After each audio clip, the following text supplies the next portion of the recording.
Hi guys, in this video, let us see how to use the identity property in SQL Server, and also we will see the scenarios you will come across when using identity column in a table. So first, let's start with using this identity property in the table, and next we will see with the scenario how to insert specific values into the identity column, because identity column used to be a sequence of numbers, but if you want to insert a specific value in between, I will show you how it can be done. And we'll see another scenario where if you want to change the next value to be generated in the identity column, how you can do that. And next, if you want to check the current identity value in a specific table, we can do that using this particular step. And next, if you want to reset the identity column value to a seed value, I'll show you how that can also be done. So in this tutorial, we will see all these 5 scenarios one by one. So let's get started now with the first one, how to use a identity property in a table. Let us see now how to use this identity property in a table. So let's begin with creating a sample database.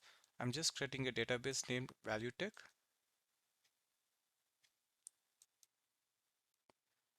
and then changing the context to this newly created database ValueTech. And now we are going to create a table, and this is going to be a new table. And in this table sales orders, we are going to add this identity property to one of the column. So this is a general syntax using which you will be creating a table. And if you see, we have the columns that needs to be created, and we have the data type for each of the column.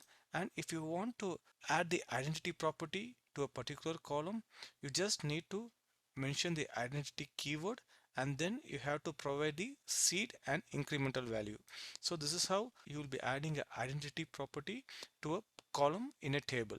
So you just need to mention this identity keyword along with the seed and the incremental value. So the seed is nothing but the value that needs to start with. That is, it is going to be the first value to begin with, and the increment value is going to be the next value you're going to increment for every insert. Okay, so this is the keyword to add the identity property to a particular column. So let me just create this table. So once this table got created, you will see this column sales order ID will have this identity property. So let me just run this one, and now the table got created successfully. And if you just check the data, there is no data so far. So let me explain how this identity property will work in a table. So when you are going to insert new values into this table sales order, which we created now, you need not mention the value for that particular column sales order ID. So if you see the insert values, I have provided the order date. So this is the order date value. And next, if it's an online order or not, so we have a flag for that. So this is the value for the online order flag. And next we have the sales order number. So we have the sales order number and the total due. So we have the total due here. So when you're doing an insert to the table, so we are not providing any value to the identity column, that is the sales order ID. So let me just do the insert, and you can see what happens in the table now. So let me insert these 3 records without any values for this sales order ID. So we got like 3 rows inserted. So when you check the data, you can see we got all the values, all the 4 column values inserted, but this sales order ID, we didn't provide any value. But due to this property we added here, this is the identity property we added to this column sales order ID, this column values got generated automatically. Since we provided the seed value as 1, the first insertion started with 1, and the incremental value we provided as 1. So every insert will be incremented by 1. So after first record, the value got incremented by 1, and for the second, the value got incremented again by 1, so it became third. So this is how you will use the identity property in a table in SQL Server. Next, let us see how to insert specific values into the identity column. So let us see this with a scenario where you are trying to do multiple insert statements. Okay, so when you try to run this one, let's see the messages. Here you can see one of the statement got failed but the other insert statement was successful. So the reason for this particular statement to fail is I have passed a character value to a column which is supposed to receive only a int value. So if you see the column online status flag, I mentioned when creating the table, it is supposed to have a data type of int, but in this insert statement, a character value is passed to that particular column, so it got failed. If you see the second insert, it was successful because a proper value got passed into the insert statement. So you may expect that since one statement got failed and the other got successful, the incremented value in the sales order ID is going to be 4. So let us see if that is the case. So when you see here, what you notice is instead of the sales order ID is 4, it came to 5. The reason is if there are any failures during the insertion, there will be some skips in the identity value. So here what happened is this particular insert got failed. So the particular value 4 was not able to be inserted. So next the other insert that was successful got the next value. So if you see in a table, if there are multiple inserts happening and if there are some inserts that fails, you may come up with a table that has missing identity values. So like this, if you are noticing a missing identity value and if you want the record to be inserted only with the sales order ID as 4, then you can't do it directly. Let me show you what it means. So if you try to insert this value, for example, this is the value that got failed. Okay, so in earlier we had this character here, so I corrected the value with the int, okay, 1, and rest of the values are the same. If you see here, this is the same value, and even the amount due also it's the same value. And I'm just mentioning this sales order ID as 4 because I want to insert this particular record which was not able to be inserted earlier at the fourth spot, because okay, because after 3 it came to 5. I don't want it to be inserted at 6. If I want to get inserted with the ID 4, I won't be able to do. So let me show you what it means. So you can see cannot insert explicit value for identity column in table when identity insert is set to off. So what it means is you cannot insert a specific value into identity column.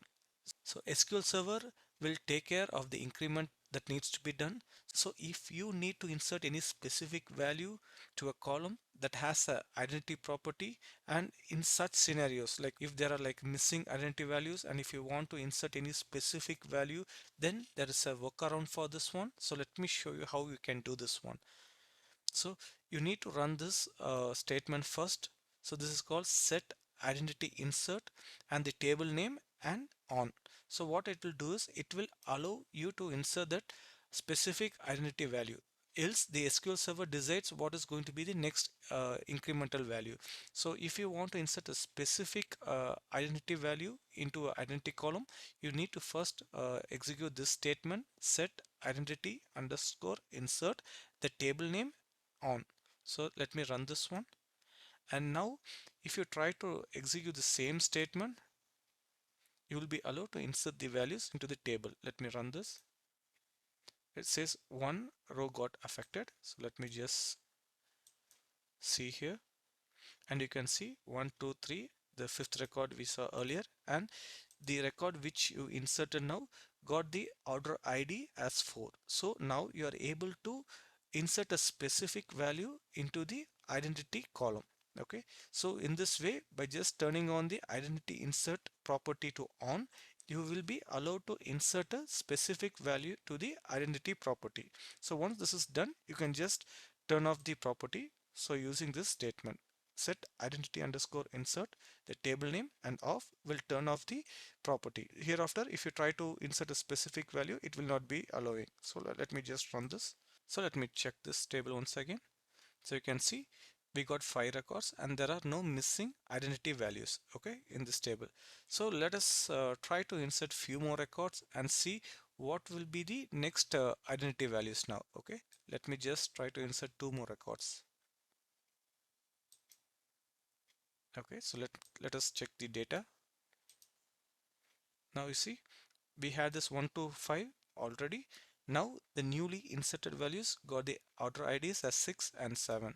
So After 5, it got the next value 6 and it got incremented by 1 and it got the order ID as 7. Because in the identity property we have mentioned the incremental value is going to be 1. Next, let us see about changing the next value to be generated in the identity column. So let us see this with the help of a scenario. So suppose we are going to delete records having sales order ID greater than 3 from the sales order details. So let us see what will happen. So now we are going to delete it using this delete statement. From the sales order details, sales order IDs greater than 3 got deleted. So if you check the data here, you can see only 3 records because the sales order IDs greater than 3 got deleted from this table. So when you try to insert new set of values, you may expect the next set of values to begin with the sales order ID 4. But let's see what happens. So when you're going to insert these multiple values, we got the 3 rows successfully inserted. So let us check the value here. So if you see here, instead of starting from 4, it started from 8 instead of starting from 4.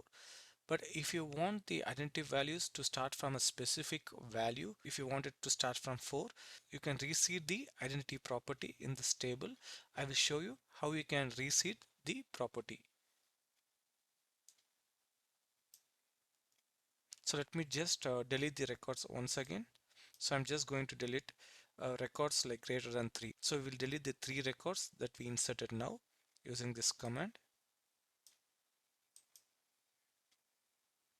So now if you see, we have only 3 records. Okay, if you want the next insert to have the sales order ID as 4, we are going to reseed this identity property.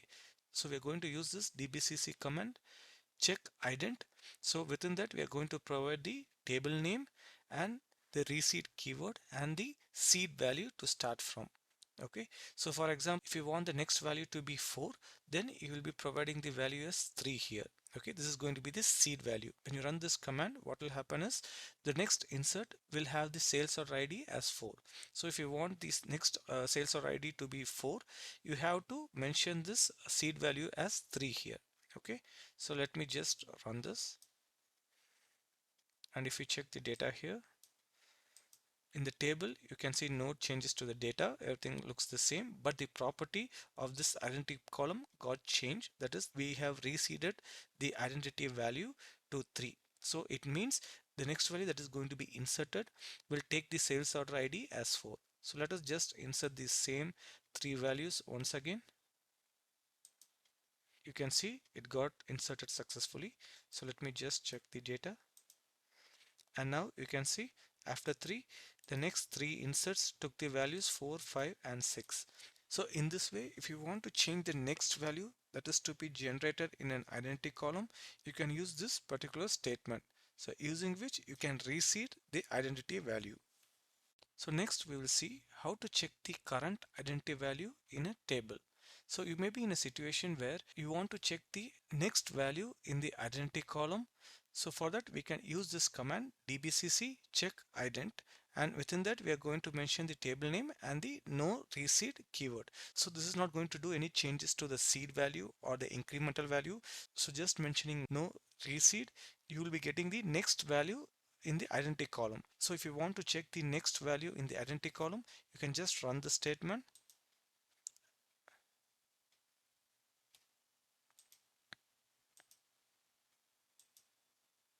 So here in the messages, you can see the current identity value is 6 and the current column value is 6. So what this output means is the next value in the identity column is going to be 7. So if you see a message like this and it shows a current identity value, so what this means is the current identity value is 6 and the next value in the identity column is going to be 7. So whenever a next insert happens in this particular table sales order, the identity column is going to take the value 7. So using this particular statement, you can check the current identity value in this table. So next we will see how to reset the identity column value to the seed value. So this scenario can be helpful when you're trying to delete a table that has an identity column. So let me show you example. So if you see this table sales orders, you can see we have like 6 records and each of them has the sales order IDs from 1 to 6. Okay, so if you are like trying to delete this data, okay, from this table, you can see all of them got deleted. And if you want to add new values to this table, so let's see what happens. 3 rows got affected, but if you go to this table, you will see instead of starting from the seed value 1, what happened is it started from the next incremental value, that is 7, because earlier we had 6 records, so the next incremental value is 7, so it just took 7, 8 and 9. Okay, so in this scenarios, if you want the identity column value to start from the seed, what you need to do is you need to just run this statement after a delete. Okay, so here what will happen is if your seed value is 1, you just mention -1. You just mention the seed value -1 here. This is the command dbcc check ident, and within this you're going to mention the table name and the reseed keyword, and this value needs to be the seed value -1. So if you want the seed value to start from 1, you have to minus 1 and then it's going to be 0 if in case if you want to like start the value from 1001. Okay, so here this value will be 1000. So let me explain you with two different scenarios here. Okay, so for example, if you see the data here, we have 789. Okay, so if you want to reset the identity value to the seed value, what we'll do is we'll just run this statement. Okay, so before that, let me just delete these values. So there are no values in this table, and if you run this one, the identity column value got resetted. Okay, so if you do this insert, it will start from 1.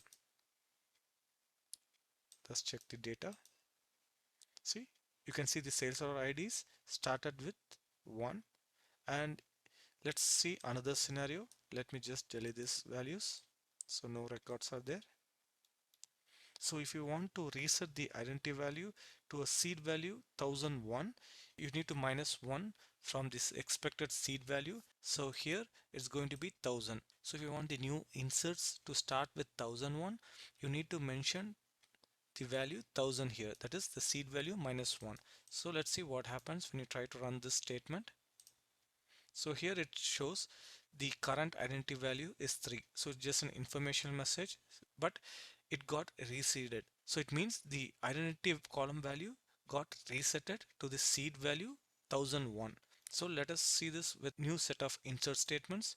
So if I do the inserts, 3 rows got affected, and if I check the data, you can see the inserts started with the new seed value, that is 1001.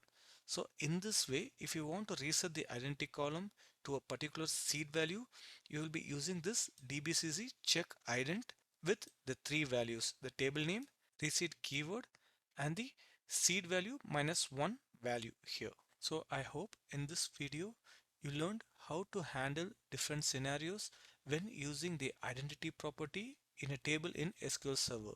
Thanks for watching this video.